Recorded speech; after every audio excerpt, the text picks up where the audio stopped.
Oke, halo semuanya. Selamat pagi, siang, malam, sore. Perkenalkan, nama saya Vanessa Nastasia Wiondi dengan NIM 1016042510007. Jadi pada video ini akan melanjutkan dari video-video sebelumnya. Pada video ini saya akan menjelaskan tentang simulasi pengerjaan untuk soal persediaan dengan metode Vivo perpetual dan juga average perpetual. Kemudian untuk mengerjakan simulasi penyusutan atau depresiasi di Excel dengan 3 metode, yaitu garis lurus, unit aktivitas, dan juga saldo menurun berganda. Dan juga terakhir saya akan menjelaskan tentang penyajian laporan keuangan berdasarkan PSAK itu bagaimana, dan juga kita akan menganalisis kepatuhan suatu perusahaan terhadap PSAK tersebut dari perusahaan yang telah saya pilih untuk kita analisis laporan keuangannya. Oke, sekarang kita akan mulai dari yang pertama, yaitu pengerjaan soal persediaan dengan Vivo perpetual dan juga average perpetual. Nah, untuk yang pertama, kita akan mengerjakan dengan metode Vivo perpetual. Oke, jadi di sini kita akan mengerjakan dengan Vivo perpetual. Kita tuliskan dulu tanggalnya 1 Januari. Nah, di sini kita stok awal. Kalau stok awal itu berarti kita masukkan di tabel persediaan. Stok awalnya itu 2.000 dengan harga 50.000. Nah, jadi untuk totalnya itu, untuk mendapatkan total yang ini didapatkan dari kita mengalihkan 2.000 ini dengan 50.000. Maka didapat totalnya 100 juta. Nah, kita lanjut ke soal selanjutnya. Tanggal 2 Januari. Nah, di tanggal 2 Januari di sini kita melakukan penjualan. Kalau penjualan berarti kita catatkan di bagian tabel COGS. COGS ini apa? COGS ini sama seperti HPP. Atau COGS ini kepanjangannya Cost of Goods Sold. Jadi di sini kita tuliskan kita melakukan penjualan. Kita melakukan penjualan sebesar 1.500. Karena ini Vivo, kita menggunakan harga yang di sini, yang di gudang. Kemudian totalnya kita tinggal kalikan 1.500 dengan 50.000. Didapat totalnya itu 75 juta. Nah, untuk di persediaan kita harus update. Jadi 2.000 ini kita kurangi dengan yang sudah kita jual yaitu 1.500. Maka didapat persediaan kita tersisa 500 dengan harga 50.000 dan totalnya kita tinggal kalikan 500 dikali dengan 50.000. Oke, sudah clear. Kita bisa lanjut ke soal berikutnya, yaitu pada tanggal 3. Nah, di tanggal 3 itu kita melakukan pembelian. Kalau pembelian berarti di tabel yang sebelah sini. Kalau pembelian beda dengan penjualan. Kalau penjualan kan kita menjual berdasarkan harga yang kita punya di gudang. Nah, kalau pembelian kita menjual berdasarkan harga yang ada di soal. Nah, jadi kita membeli sebanyak 500 dengan harga 30.000. Kemudian totalnya kita tinggal kalikan seperti tadi. Unitnya dikalikan dengan harga. Maka didapat totalnya 15 juta. Kemudian, di persediaan kita harus update. Tapi kita tidak boleh mengupdate-nya dengan cara menjumlahkan yang sudah kita beli dengan yang ada di gudang. Kita harus tulis satu-satu karena kita beli dengan harga yang berbeda. Dan ini metode Vivo perpetual. Jadi kita tuliskan dulu yang pertama.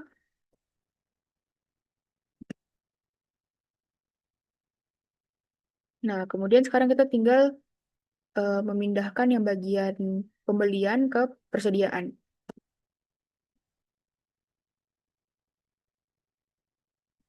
Oke, sudah seperti ini, maka kita sudah bisa lanjut mengerjakan soal berikutnya. Pada tanggal 4 Januari. Oke, pada tanggal 4 Januari ini kita juga melakukan pembelian. Pembelian sebanyak 150 dengan harga 20.000. Oke, sekarang totalnya kita tinggal cari, kita kalikan, didapat totalnya 3 juta. Kemudian kita update persediaannya. Yang di bagian atas, kita turunkan ke bawah, sesuai urutannya.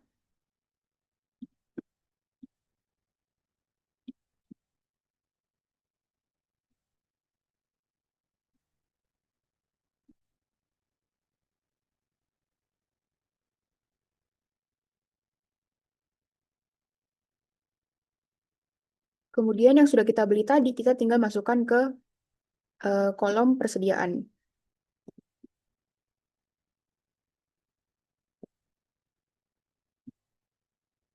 Oke, sudah seperti ini, sudah clear, kita bisa lanjut ke soal berikutnya. Pada tanggal 5 Januari. Oke, sekarang pada tanggal 5 Januari kita melakukan penjualan. Nah, kalau penjualan berarti di tabel yang COGS. Kita melakukan penjualan sebanyak 250. Oke, 250. Nah, karena di gudang kita ada 500, ada 2.500, yang mana yang kita ambil yang paling pertama masuk. Yang paling pertama masuk itu yang dengan harga 50.000. Nah, jadi 250 ini kita jual menggunakan harga barang yang paling pertama masuk, yaitu 50.000. Sekarang kita cari totalannya. Didapat totalnya 12.500.000. Nah, kemudian di sini persediaannya kita update, berarti persediaan kita yang tadi kita kurangi dengan yang sudah kita jual. Maka persediaannya yang untuk 50.000 sisa 250. Kemudian totalnya otomatis sama ya. Nah, kemudian untuk yang di bawahnya tinggal kita update.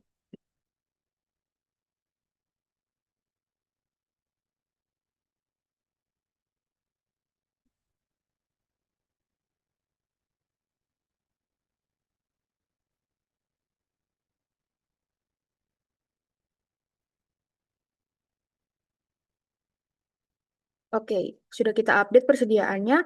Sekarang kita bisa lanjut mengerjakan soal selanjutnya, yaitu pada tanggal 6. Ini tanggal 6 Januari, kita melakukan penjualan. Berarti kita di bagian tabel COGS lagi, kita melakukan penjualan sebanyak 500 unit. Nah, tapi kan di sini untuk pembelian pertama kita itu di persediaan, di sini tersisa 250. Nah, jadi belum mencukupi. Kita tuliskan dulu 250 dengan harga 50.000. Jika otomatis yang kita jual sama 12.500.000.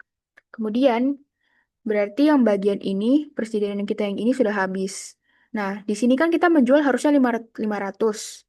Tapi karena kita baru menjual 250, jadi kita harus ambil lagi 250 di persediaan. Jadi kita ambil dari persediaannya kita yang kedua, yaitu 500 yang seharga 30.000. Kita ambil 250 dengan harga 30.000. Jadi totalnya kita tinggal kalikan. Maka didapat totalnya 7.500.000. Kemudian berarti di sini, yang bagian atas ini persediaan kita sudah habis kita jual, berarti tersisa yang dua di bawah ini. Berarti yang ini kita update, kita kurangi dengan yang sudah kita jual, harganya sama 30.000, totalnya berarti 250 kita kalikan dengan 30.000 didapat 7.500.000. Kemudian yang paling terakhir belum tersentuh, jadi sama saja nominalnya.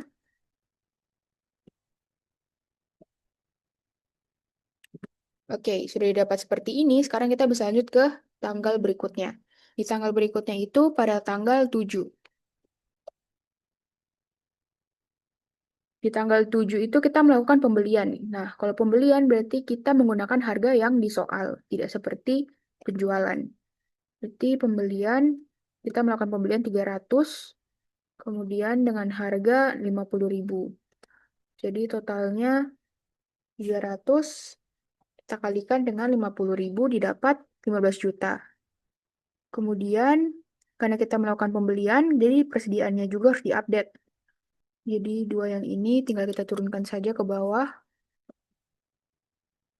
Kemudian, persediaan kita yang di sini kita tambahkan dengan yang sudah kita beli tadi.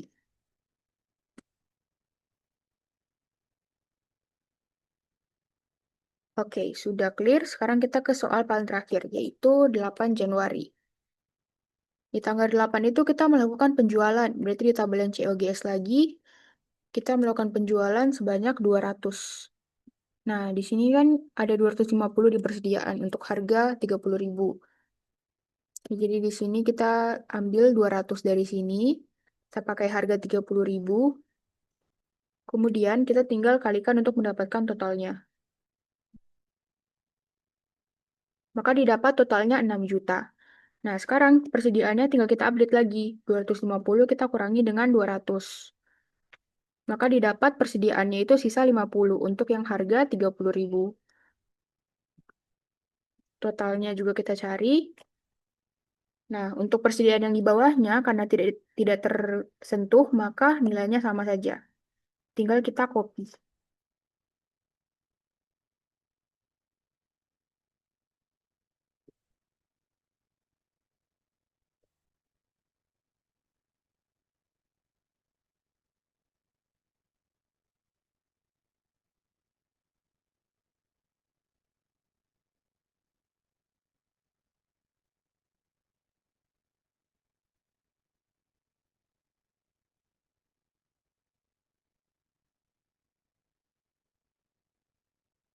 Oke, semua sudah seperti ini. Kita tinggal rapikan tabelnya.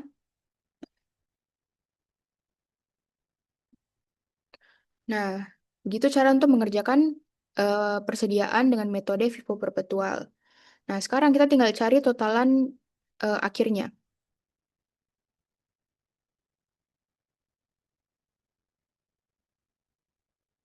Nah, jadi untuk yang tanggal terakhir ini kita anggap sebagai totalan akhir. Kita tandai dulu. Nah, tapi karena ini masih terpisah, kita jumlahkan dulu berarti. Jadi kita sum.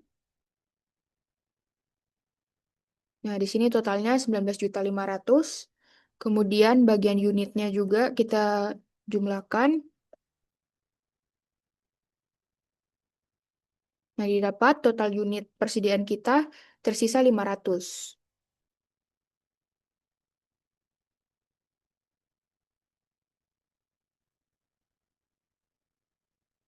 Kemudian selanjutnya kita totalkan juga total COGS-nya kita.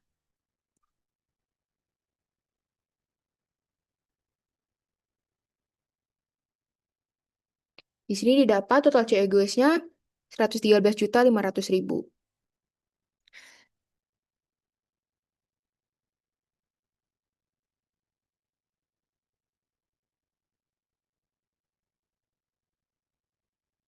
Nah, yang terakhir juga kita harus mentotalkan total pembelian kita.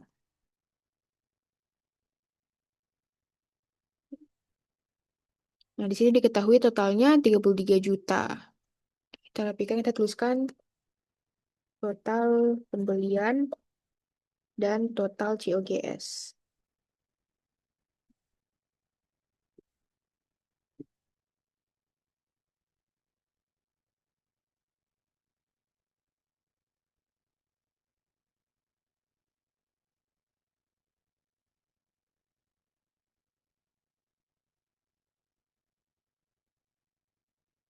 Oke, selanjutnya kita akan mencari laba bruto dari persediaan kita, dari yang sudah kita hitung tadi. Oke, kita buat dulu tabelnya seperti ini. Kita akan mencari laba brutonya. Nah, kalau laba bruto itu kita dapatkan dari mana? Dari total penjualan kita dikurangi dengan total COGS kita. Nah, kalau total COGS kan kita dapat dari sini ya, gampang kita temukan. Kalau untuk total penjualan dari mana? Total penjualan itu kita dapatkan dari soal di sini. Jadi kita harus kalikan dulu kuantitas dan harganya supaya kita bisa menjumlahkan semua total penjualan per tanggal yang ada penjualan, lalu kita bisa kurangi dengan COGS. Jadi kita totalkan dulu. Jadi ini kita kalikan dengan ini. Kemudian lagi ada penjualan di sini. Sini kita kalikan dengan harganya. Ini bawahnya juga. Nah, yang terakhir, tanggapan terakhir juga melakukan penjualan. Kita kalikan. Nah, sudah dapat seperti ini. Sekarang kita bisa mendapatkan totalnya dengan kita jumlahkan semuanya. Nah, maka didapat jumlahnya itu 175 juta. Nah, sekarang kita bisa dapatkan laba brutonya. Laba brutonya itu berarti 175 juta ini kita kurangi dengan total COGS-nya. Maka didapat laba brutonya itu 61.500.000. Nah, seperti itu cara untuk mengerjakan dengan metode FIFO perpetual. Sekarang kita akan lanjut dengan metode average perpetual dengan soal yang sama. Nah, jadi pertama-tama untuk tanggal 1. Di tanggal 1 ini, caranya sama seperti tadi, belum ada yang berbeda. Jadi kita tuliskan dulu stok awalnya kita itu berarti 2.000 dengan harga 50.000.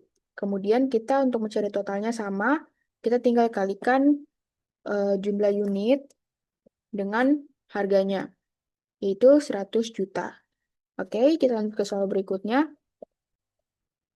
Di soal berikutnya itu ada penjualan. Penjualan sama seperti tadi di tabel COGS.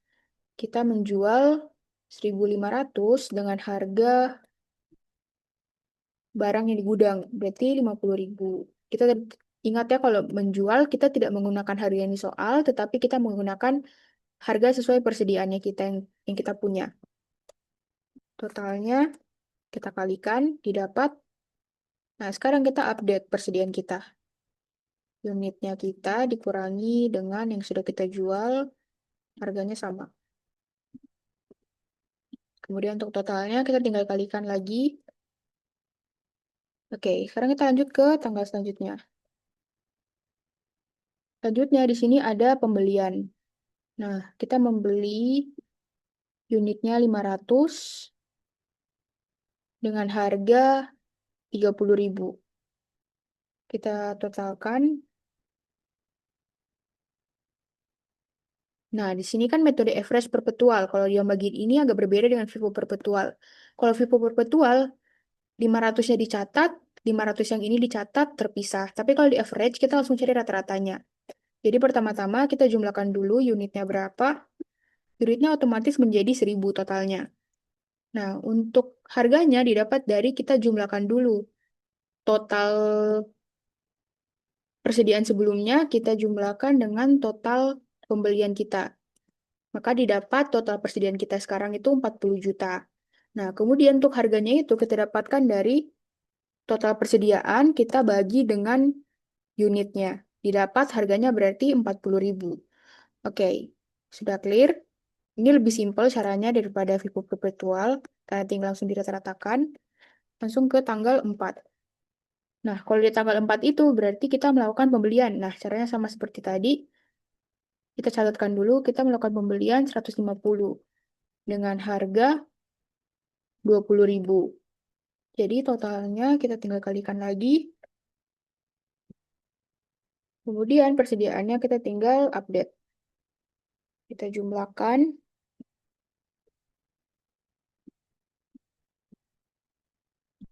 Kemudian kita cari totalnya dulu, 40 juta. Kita jumlahkan dengan 3 juta. Didapat 43 juta. Nah, dari sini baru totalnya kita bagi dengan unit. Didapat harganya 37.391. Oke, lanjut ke tanggal berikutnya, tanggal 5. Nah, kalau di tanggal 5 ini, kita melakukan penjualan. Jadi di bagian tabel COGS. Kita melakukan penjualan sebanyak 250. Ya, 250. Seperti ini. Nah, caranya juga sama seperti di Vivo, kita menggunakan harga yang ada di gudang. Harga kita kan 37.391. Kita pakai harga yang ini, totalnya kita tinggal kalikan. Nah, kita tinggal update lagi persediaannya.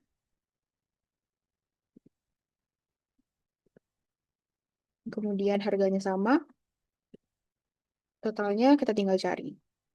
Kali. Oke, selanjutnya kita lanjut ke tanggal 6. Di tanggal 6 itu, kita melakukan penjualan lagi. Kita melakukan penjualan sebanyak 500. 500, berarti kita gunakan harga yang di gudang, 37.000, seperti tadi. Kita cari totalannya.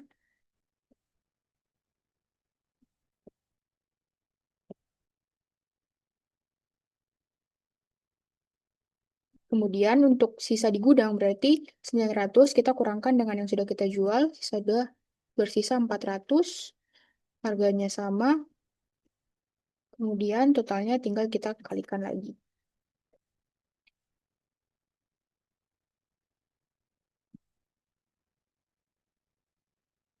Oke, sudah seperti ini, kita bisa lanjut ke soal berikutnya. Tanggal 7. Nah, kalau tanggal 7 itu kita melakukan pembelian. Pembelian berarti kita gunakan harga yang di soal. Harganya itu 50.000. Kita cari totalannya. Kemudian kita langsung update persediaan. Berarti 400 kita jumlahkan dengan yang sudah kita beli 300, jadi 700. Nah, sama seperti tadi kita cari dulu totalannya. Totalnya kita jumlahkan dengan total pembelian yang tadi didapat total persediaan kita ada 29 juta sekian.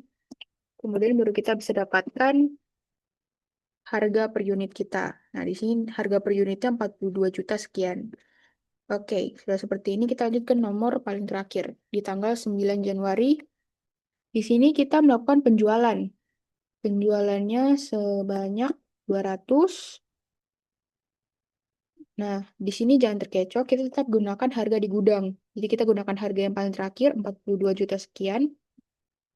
Dengan totalannya kita tinggal kalikan, jadinya 8 juta, maka ini sudah paling terakhir. Nah, sekarang kita tinggal update persediaan untuk paling terakhir. Jadi 700 kita jumlahkan dengan 200, kemudian harganya itu kita sama, dan totalnya dari sini dikali dengan harganya.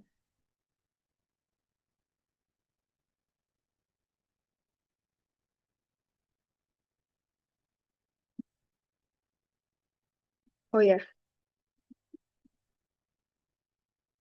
nah untuk persediaannya kita tinggal kurangi karena ini penjualan, jadi sisa 500, harganya sama. Nah, totalnya kita tinggal kalikan seperti ini. Oke, maka karena ini average, kita tidak perlu jumlahkan seperti ini. Ini sudah sebagai total terakhir. Ini persediaan terakhir kita. Kemudian untuk bagian COGS kita juga jumlahkan. Nah, untuk total pembelian juga kita jumlahkan.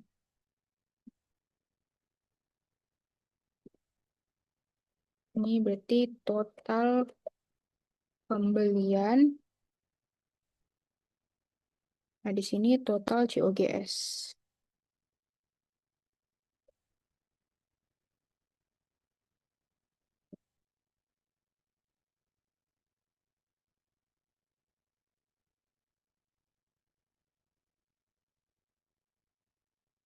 Oke, sudah seperti ini, maka kita cocokkan dengan yang Vivo Perpetual.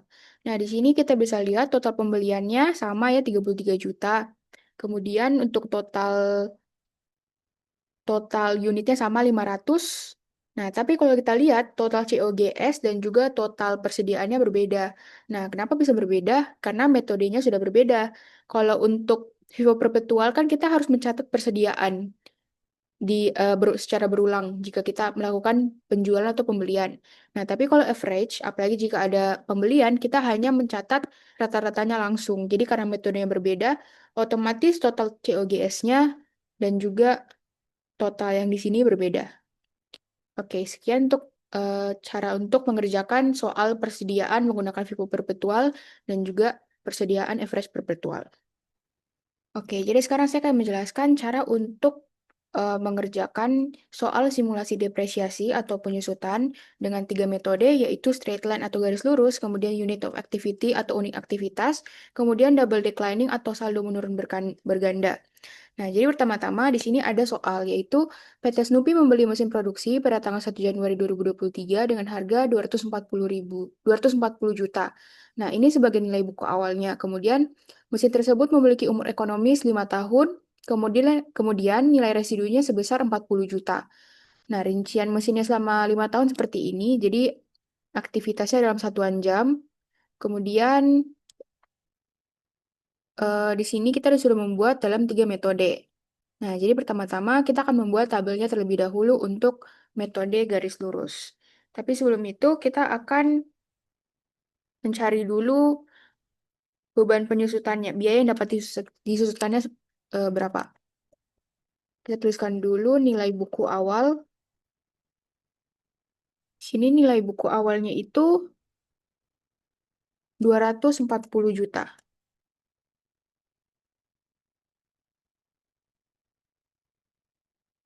Sini 240 juta, kemudian kita tuliskan juga nilai residunya,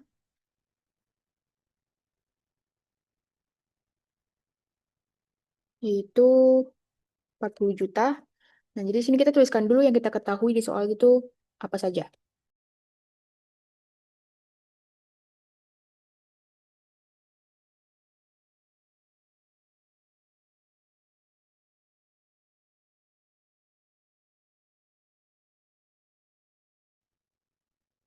Oke, sekarang kita masuk ke untuk mencari biaya yang dapat disusutkan. Untuk mendapatkan nilai biaya yang dapat disusutkan, kita mengurangi nilai buku awal dengan nilai residu. Maka didapat biaya yang dapat disusutkan itu 200 juta. Kemudian untuk beban penyusutan itu didapat dari kita mengurangi, kita membagi biaya yang dapat disusutkan ini dengan umur ekonomisnya. Maka didapat beban penyusutannya 40 juta. Kemudian untuk tarifnya itu didapat dari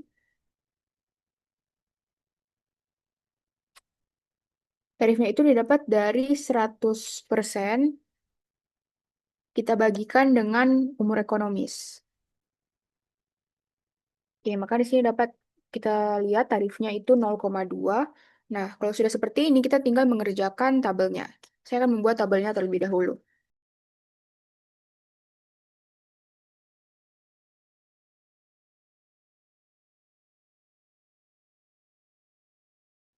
Nah, oke, sudah seperti ini. Sekarang kita bisa lanjut untuk mengerjakan soalnya. Untuk metode straight line. Kita tandai dulu A, metode garis lurus. Oke, untuk tahun yang pertama, tahun 2023. Nah, di tahun ini berarti biaya yang dapat disusutkannya itu kita pakai yang ini. Kemudian untuk tarifnya, karena kita sudah hitung tadi, kita tinggal pilih seperti ini. Nah, untuk beban penyusutan, itu didapatkan dari sini. Akumulasi penyusutannya itu nilainya sama dengan beban penyusutan untuk tahun pertama. Kemudian nilai buku akhir itu didapat dari kita mengurangi nilai buku awal dengan akumulasi penyusutan. Maka didapat nilai buku akhirnya 200 juta. Nah, kita lanjut ke tahun selanjutnya, yaitu tahun 2024. Nah, di tahun 2024 ini, biaya yang disusutkannya itu sama kalau untuk metode ini, yaitu 200 juta. Tarifnya juga sama, dan beban penyusutannya sama. Nah, beban penyusutan ini juga kita bisa dapatkan dari kita mengalihkan ini dengan tarifnya. Maka didapat 40 juta. Akumulasi penyusutannya itu kita dapatkan dari kita menjumlahkan akumulasi penyusutan tahun sebelumnya dengan beban penyusutan pada tahun yang sedang kita kerjakan. Maka didapat akumulasi penyusutannya 80 juta. Nah, selanjutnya kita cari nilai buku akhir sama seperti tadi. Nilai buku awalnya kita kurangi dengan akumulasi penyusutan. Maka didapat nilai buku akhirnya itu 160 juta. Oke, ke soal selanjutnya, tahun 2025. Di sini, biaya yang dapat disusutkan sama per tahunnya, tarifnya juga sama, beban penyusutannya juga sama. Kemudian, akumulasinya sama seperti tadi caranya, tahun sebelumnya dijumlahkan dengan beban penyusutan pada saat ini, jadi dapatnya 120 juta. Nah, nilai buku akhirnya itu kita dapatkan dari nilai buku awal dikurangi dengan 120 juta. Didapat segini, lanjut ke tahun selanjutnya. Di tahun 2026, biaya yang dapat disusutkan sama seperti tadi, tarifnya juga sama, bebannya juga sama. Nah, kemudian untuk akumulasinya kita jumlahkan tahun sebelumnya dengan beban penyusutan saat ini, didapat 160 juta. Kemudian kita untuk nilai buku akhir, berarti nilai buku awal dikurangi dengan 160 juta. Nah, selanjutnya untuk yang tahun terakhir. Di tahun terakhir itu, tahun 2027, biaya yang dapat disusutkannya sama, tarifnya juga sama, bebannya sama, akumulasinya kita jumlahkan seperti tadi. Nah, kemudian untuk nilai buku akhir, kita mengurangi ini dengan akumulasi penyusutan. Nah, kalau sudah seperti ini, kita harus mencocokkan apakah nilai buku akhirnya sama dengan nilai residu. Di sini bisa kita lihat nilai residunya 40 juta, nilai buku akhirnya 40 juta. Berarti sudah benar. Oke, begitu cara untuk mengerjakan dengan metode garis lurus. Kita akan lanjut dengan metode berikutnya, yaitu metode unit aktivitas. Kita akan membuat yang diketahui seperti tadi.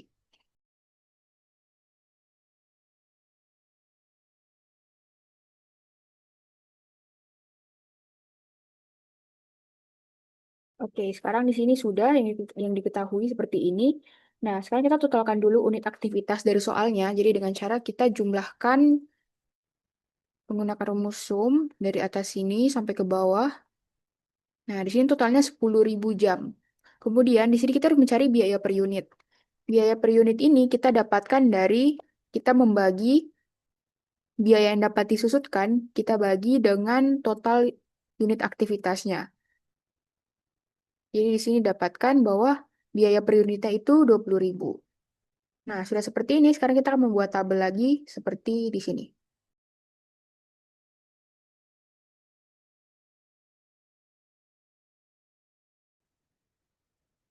Oke, sudah seperti ini, sekarang kita bisa langsung mengerjakan soalnya.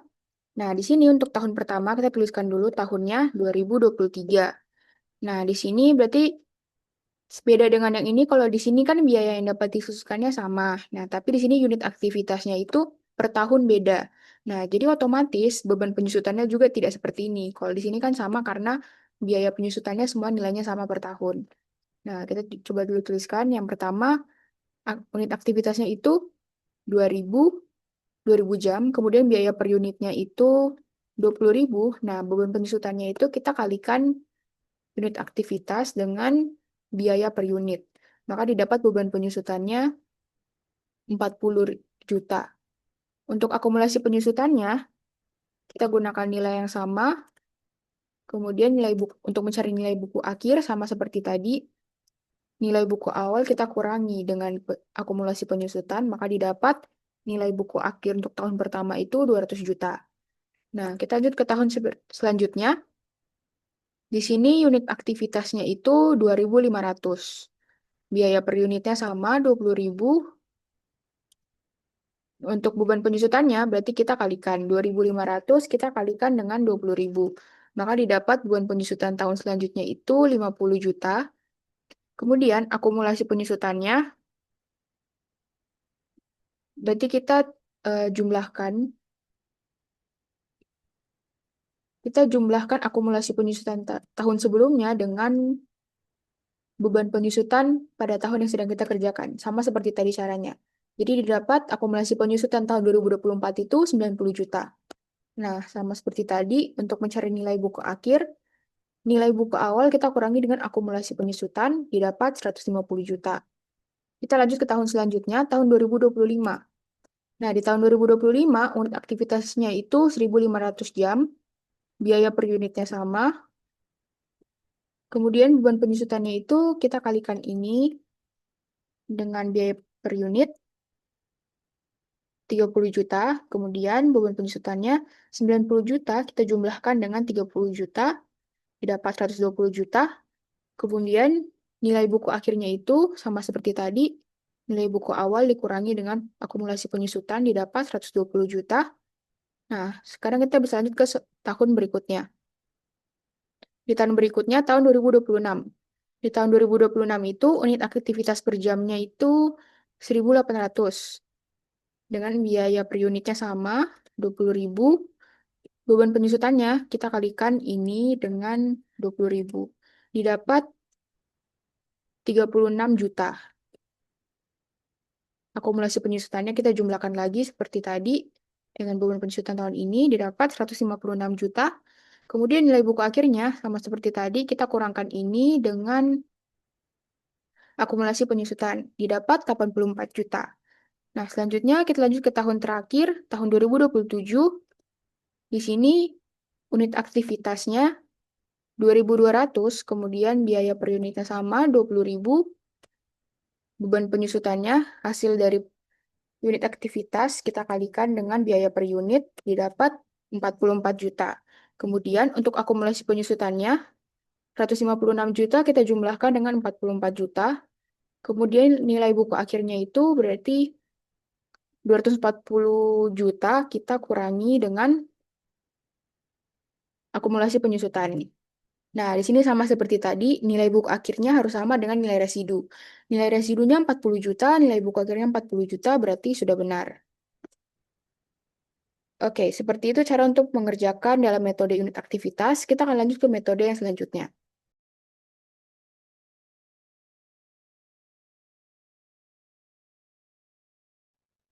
Nah, Di sini saya sudah membuat yang diketahuinya apa saja. Nah, di sini kan judulnya saldo menurun berganda. Nah, berganda. Nah, jadi di sini kan ada tarif. Sebelumnya kita sudah menghitung tarifnya itu berapa pada metode garis lurus. Karena berganda, otomatis tarifnya juga kita gandakan.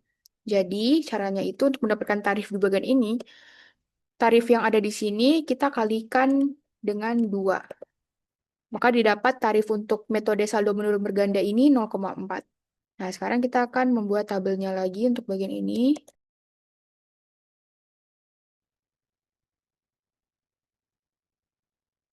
Oke, sekarang kita sudah membuat tabelnya. Sekarang kita bisa langsung mengerjakan.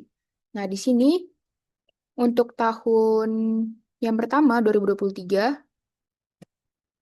Nah, di sini nilai buku awalnya berarti kita gunakan 240 juta. Kemudian tarifnya 0,4. Kemudian beban penyusutannya itu didapat dari 240 juta, kita kalikan dengan tarifnya. Maka didapat beban penyusutannya itu 96 juta. Nah, akumulasi penyusutannya itu nilainya sama untuk tahun pertama. Kemudian nilai buku akhir itu kita dapatkan dari 240 juta, kita kurangkan dengan 96 juta. Maka didapat nilai buku akhirnya ini 144 juta. Nah, kalau di soal-soal sebelumnya kan beda. Kalau di garis lurus, kita biaya yang dapat disusukannya sama, kemudian nilai buku awalnya cuma digunakan untuk menghitung nilai buku akhir. Nah, kalau di sini karena ada tabel nilai buku awal, untuk tahun selanjutnya, di sini tahun 2024 berarti ya, 2024 itu nilai buku awalnya kita bukan menggunakan 240 juta lagi, tapi kita menggunakan nilai buku akhir dari tahun sebelumnya.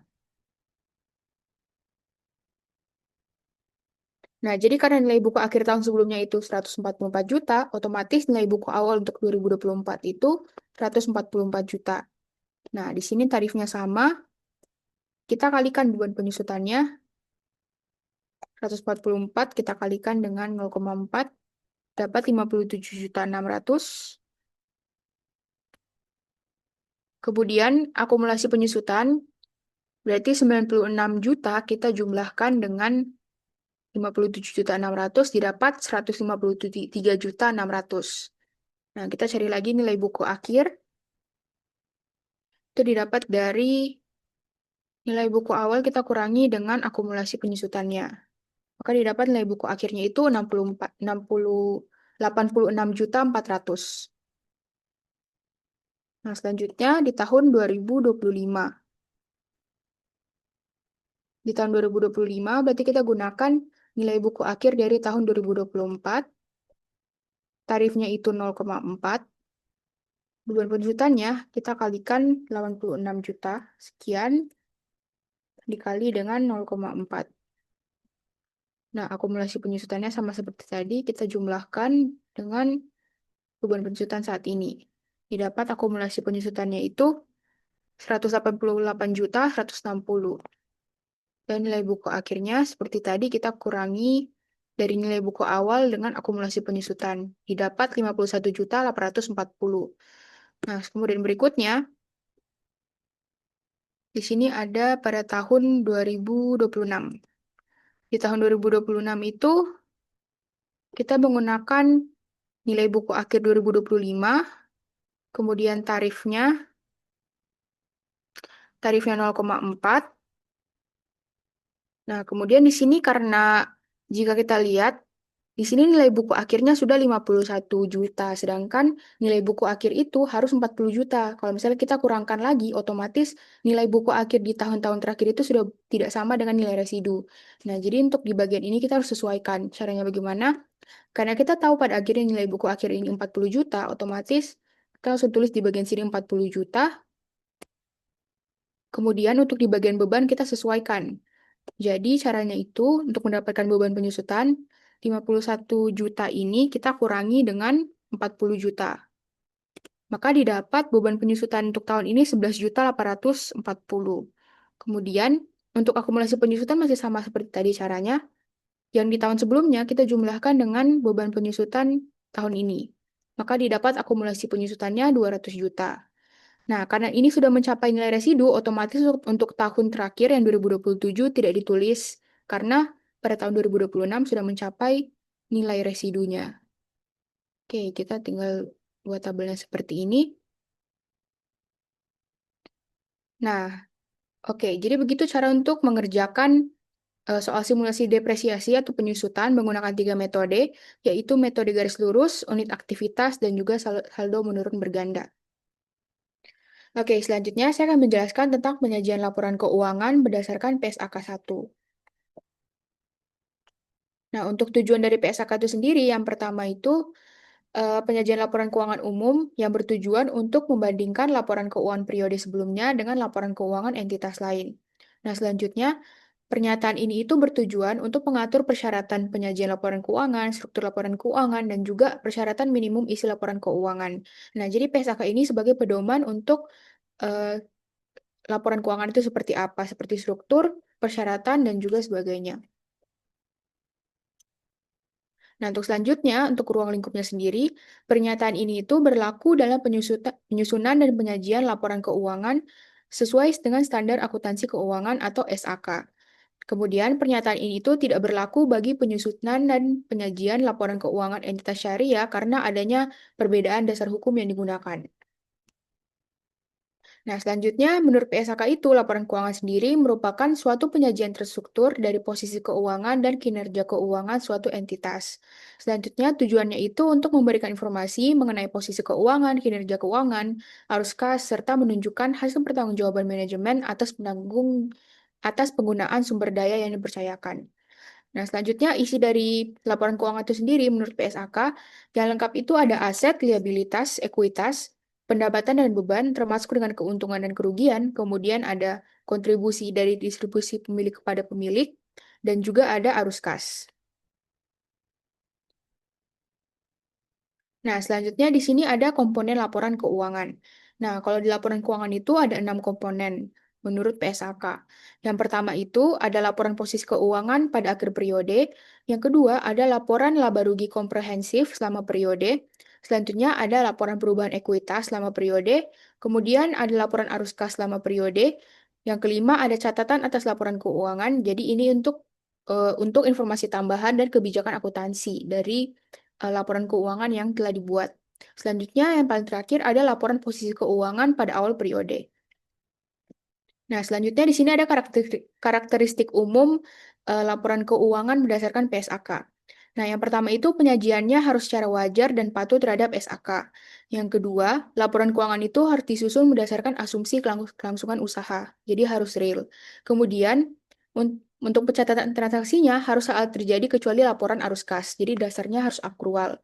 Kemudian, laporannya itu harus disajikan tentang hal-hal material, yang dimana ini tuh mempengaruhi hasil akhir laporan dan digabungkan ke dalam kelas-kelas sesuai dengan sifatnya. Untuk karakteristik yang selanjutnya, tidak boleh menghapus aset, liabilitas, ataupun penghasilan dan beban kecuali disyaratkan atau diizinkan oleh suatu PSAK. Nah, selanjutnya untuk frekuensi pelaporannya itu disajikan secara tahunan. Selanjutnya untuk informasinya itu harus komparatif, jadi dikomparasikan dengan periode terdekat sebelumnya dalam laporan keuangan periode berjalan tersebut. Semisal contohnya laporan keuangan itu mencatat tahun 2024, maka dia akan dikomparasikan dengan tahun 2023, tahun sebelumnya yang paling terdekat. Nah, selanjutnya harus ada konsistensi penyajian. Jadi penyajiannya itu harus sama setiap periode supaya ada daya banding, kecuali ada alasan kuat yang memperbolehkan perubahan. Nah, itu harus wajib direklasifikasi dengan periode sebelumnya dan wajib diungkapkan alasannya kenapa tidak bisa dibandingkan atau konsistensinya itu tidak ada. Nah, selanjutnya sekarang kita akan melihat kepatuhan PT Hanjaya Mandala Sampurna terhadap PSAK 1. Nah, di sini ada laporan posisi keuangan konsolidasian.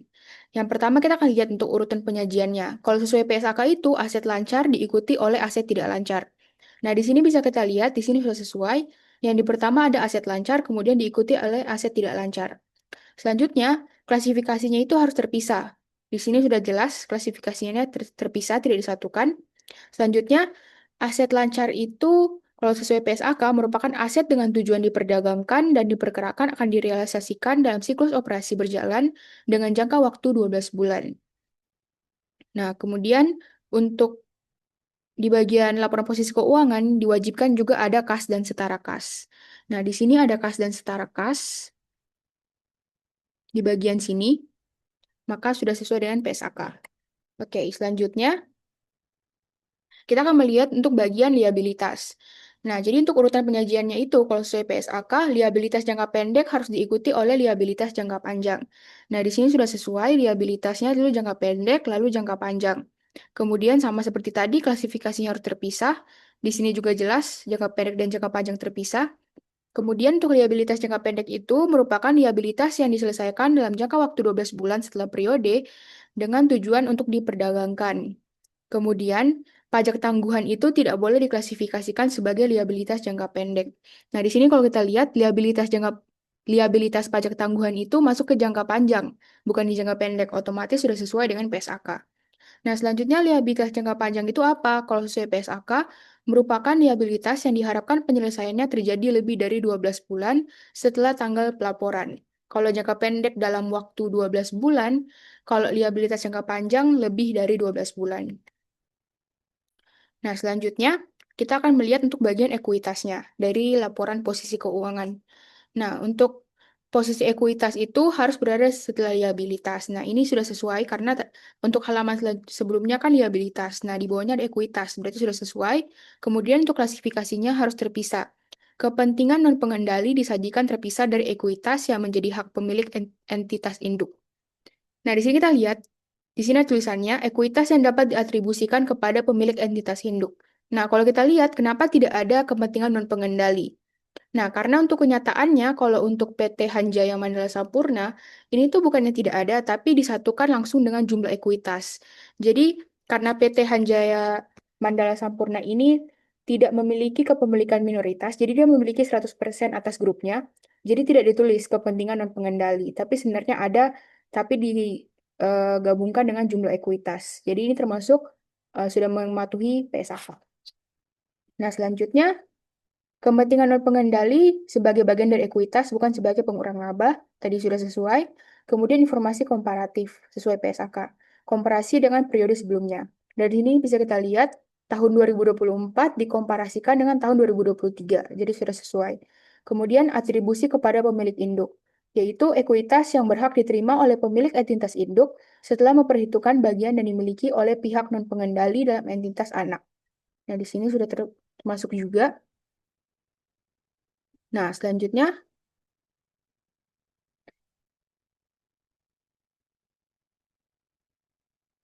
nah di sini ada laporan laba rugi komprehensif. Nah, kalau kita lihat apakah sudah sesuai dengan PSAK, yang pertama penyajiannya. Di sini harus memasukkan unsur-unsur yang termuat dalam laba komprehensif. Di sini ada laba kotor, ada laba sebelum pajak penghasilan, laba tahun berjalan, dan sebagainya. Nah, di sini jika dilihat, seharusnya sudah sesuai dengan PSAK.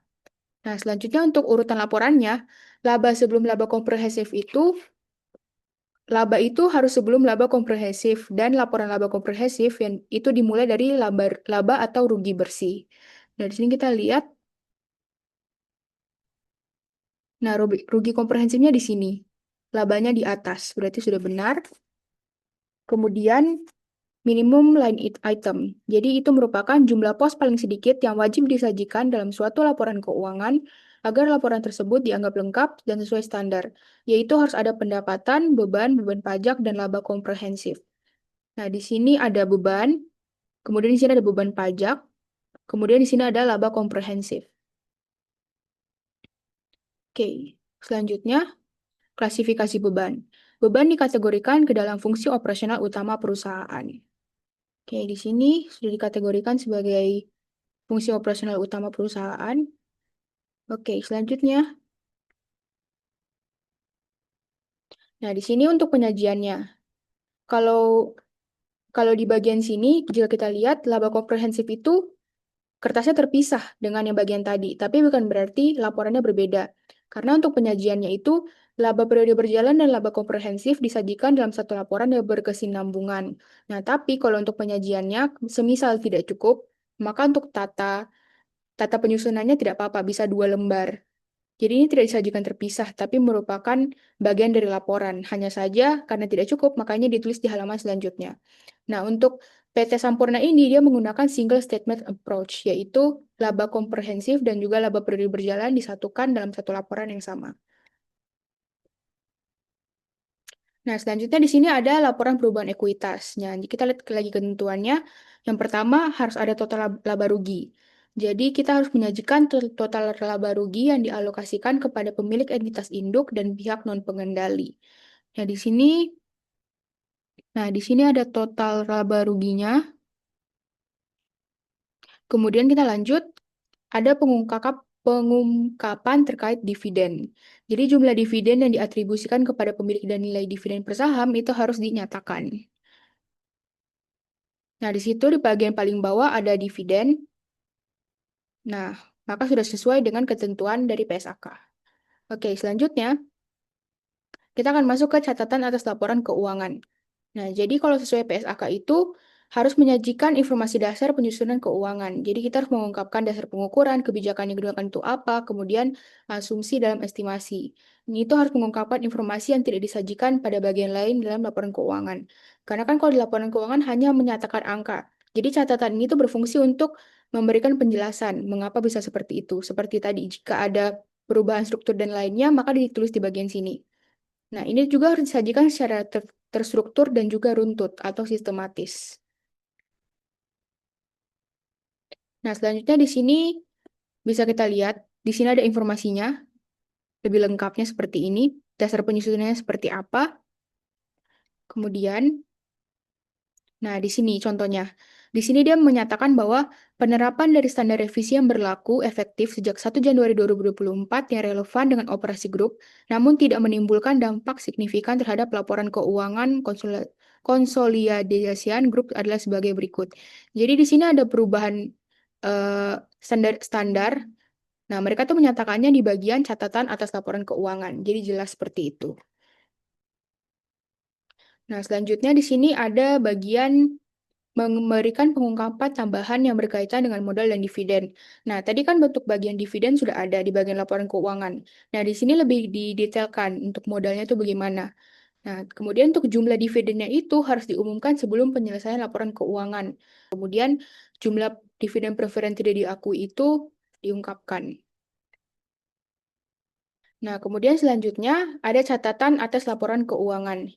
Nah, di sini harus menyatakan domisili dan bentuk hukum, negara pendirian, alamat kantor dan lokasi utama kantor, kemudian keterangan mengenai sifat operasi dan kegiatan utama, kemudian nama identitas induk dan nama identitas induk terakhir dalam kelompok usaha, kemudian bagi entitas yang mempunyai umur terbatas, informasi mengenai umur entitas. Nah, di sini ada informasi umum mulai dari nama-nama PT-nya, kemudian di sini ada bagian ketuanya, anggotanya apa. Jadi kayak ini untuk informasi umum mengenai PT tersebut. Oke. Berikut merupakan daftar pustaka yang saya gunakan untuk membuat materi ini. Baik, terima kasih atas perhatiannya telah menonton video ini. Semoga penjelasan saya mengenai simulasi pengerjaan persediaan menggunakan Vivo perpetual dan juga average perpetual dan juga pengerjaan penyusutan menggunakan 3 metode tadi, yaitu garis lurus, unit aktivitas, dan juga saldo menurun berganda, dan juga penjelasan tentang PSAK bisa membantu teman-teman sekalian. Terima kasih.